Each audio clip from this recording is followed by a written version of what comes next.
The treaty hall gleamed with bioluminescent crystals, casting ethereal blue light across the assembled dignitaries. Grace stood at the center, her crystalline skin refracting the light into 1,000 rainbow fragments. As princess of the Veltharian Empire, she had been groomed for diplomacy, trained in 17 forms of negotiation, and educated in the art of sacrifice for her people. Today, she would marry a human. The war had raged for 3 cycles, devastating entire star systems. Her people, ancient and telepathic, had underestimated the humans, these short-lived creatures who had only just mastered faster-than-light travel. The Veltharians had expected a quick victory. Instead, they found themselves locked in a brutal stalemate that was bleeding both civilizations dry. The marriage was the final clause of the peace accord, a symbolic union between species. Grace had volunteered immediately, despite never having met a human in person. She had seen recordings, of course, these strange beings with their soft skin and limited lifespans, who somehow fought with the ferocity of dying stars. Liam entered the hall, and Grace's breath caught. He was smaller than she expected, lacking the imposing bulk of Veltharian males. His skin was a warm brown, unmarked by the elegant patterns of her people. He wore the formal uniform of the Human Defense Corps, medals gleaming on his chest.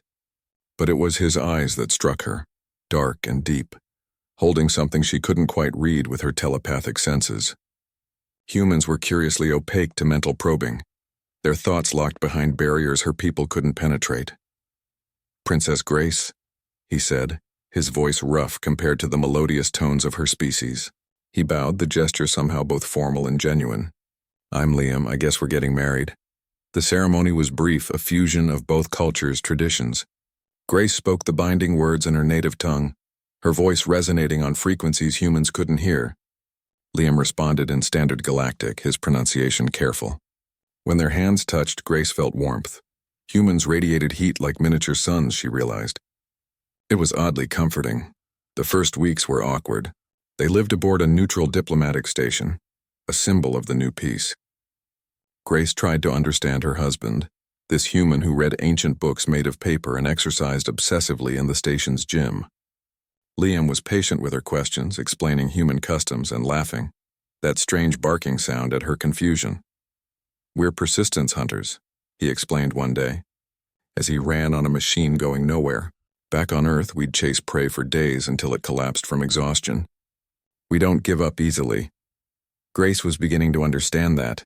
She was also beginning to care for him in ways that surprised her, the way he brought her samples of human food to try, his excitement when she enjoyed something, the careful way he asked about her culture, genuinely interested.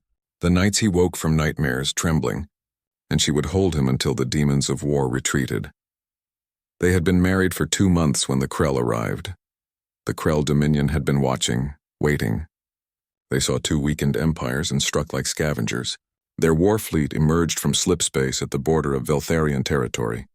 300 ships, armed with weapons that could crack planets. Grace received the emergency transmission in the middle of the station's night cycle. Her people were unprepared, their fleet scattered across demilitarized zones as per the treaty. The humans had likewise dispersed their forces. The Krell would carve through the border worlds like a blade through mist. "We need to evacuate," her aide said, her mental voice sharp with panic. "The station is too close to the border." Liam appeared in the doorway, already dressed in combat gear she'd never seen before. His eyes had changed, harder, colder. The gentle husband had vanished, replaced by something else entirely. "How many ships?" he asked. 300, Grace whispered. "Liam, we need to leave." "No." His voice was flat. "Get your people to the evacuation shuttles. I need access to the station's armory and communications array." "What are you going to do?" He looked at her then, and she saw it. The thing humans carried inside them, the reason they'd fought her people to a standstill. It wasn't rage, though there was fury there. It was something more primal, more terrifying. "My job," he said simply. Grace wanted to argue, but something in his expression stopped her. Instead, she authorized his access and helped evacuate the station personnel. From the command center, she watched through the station's sensors as Liam worked. He moved with mechanical precision, arming a single pilot strike fighter with every weapon the station had. Plasma missiles, railguns, experimental human weapons that looked like they'd tear apart whoever fired them. He should have needed a crew of 6 to prepare a ship like that. He did it alone in 17 minutes. Liam, she called over the comms. This is suicide. 1 fighter against 300 ships. Grace. His voice was gentle again, just for a moment. Humans don't surrender. We don't run. And we absolutely don't let anyone hurt the people we love. Get to safety. I'll see you when this is done. The fighter launched before she could respond. What happened next would be analyzed in military academies for generations. Liam didn't attack the fleet head-on. He struck like a ghost, emerging from the asteroid field where the station hid and targeting the Krell command ship's engines. The explosion cascaded through their formation, disrupting their advance.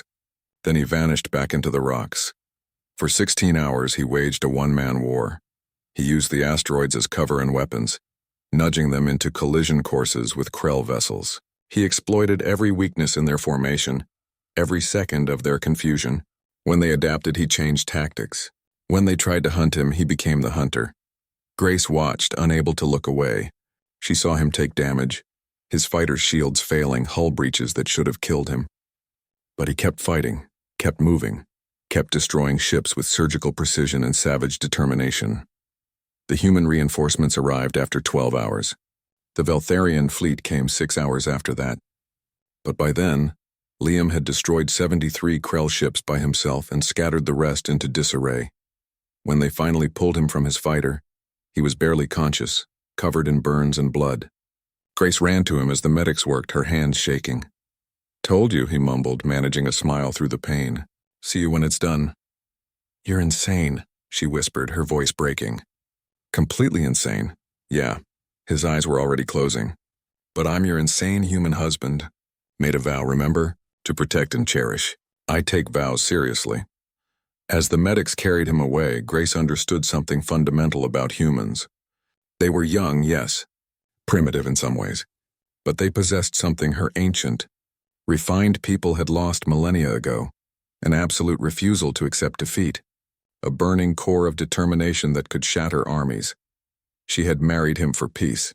She would stay married to him for love, and she would pity any fool who threatened her family again. Because now she knew what humans became when something they loved was in danger. They became unstoppable. The galaxy had been warned. The end.